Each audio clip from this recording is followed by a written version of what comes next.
Hi there, I'm Dr. Ryan Quist. I'm the Sacramento County Behavioral Health Director, and I'm here to share with you some changes we're making to our 5150 policy. As the county, we have the authority and responsibility to set 5150 policy for all of Sacramento County. That includes a process for applying to be able to be designated as being able to write 5150s. That includes a training in order to learn how to write 5150s. The change that we're making today is emphasizing and making it clear that an individual who has the authority to write a 5150 also has the authority and responsibility to lift a 5150 when an individual no longer meets criteria. To be clear, if an individual does meet criteria, we want them to remain on that 5150 hold. It's when the individual no longer meets criteria, we want to make it clear that you have both the authority and the responsibility to lift that hold.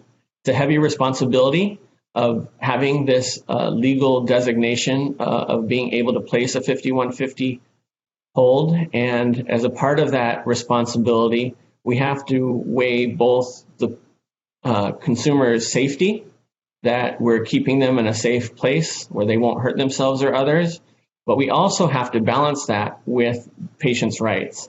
And that means that if an individual does not meet criteria, we do not have the authority to continue to hold them against their will.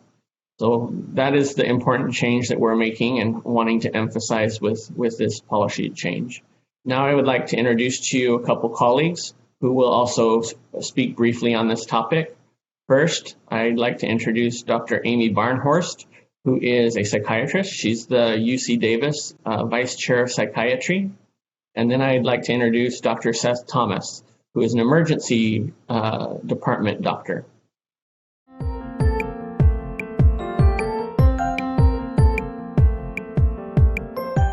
"5150s are a last resort for patients who are dangerous to themselves, dangerous to someone else, or gravely disabled, meaning they're unable to provide for their own food, clothing, or shelter due to a mental illness. They're used to get people into involuntary inpatient psychiatric care, and as such, they're one of the most restrictive tools we have. They're not designed to hold people so that they can detox off of alcohol or other substances. They're not a mechanism to get people off of the street or a way to get patients into outpatient level mental health care faster. Because these holds impinge on people's civil liberties and restrict their freedoms. And that does not adhere to the principle of treating patients in the least restrictive environment possible. Putting someone on an involuntary 5150 hold takes them out of their lives and away from their social support circles, many of which can be part of them getting better. It takes them away from their family, their jobs, their pets, and even their outpatient providers, without, for many of these people, even providing any benefit. It's rarely therapeutic to hospitalize patients at lower levels of acuity. Not only does it utilize a very scarce set of resources, both in emergency departments and inpatient psychiatric hospitals, resources that should be reserved for those who need it most and those who are likely to benefit from it. But it also can be very hard for patients. Many times providers have liability concerns about lifting holds, but we should also be concerned about the liability of inappropriately detaining people on holds as well.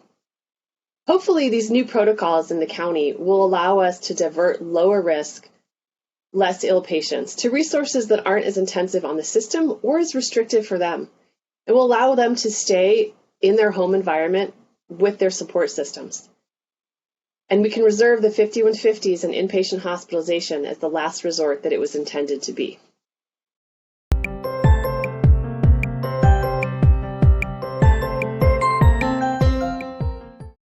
Hi, I'm Dr. Seth Thomas, and I'm an emergency physician, and I work at Mercy San Juan Medical Center in Sacramento County.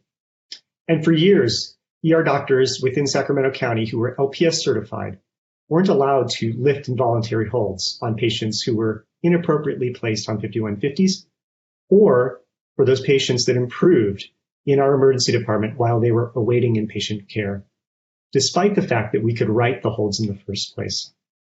The new revisions to the policy are a welcome change for ER doctors everywhere throughout the county.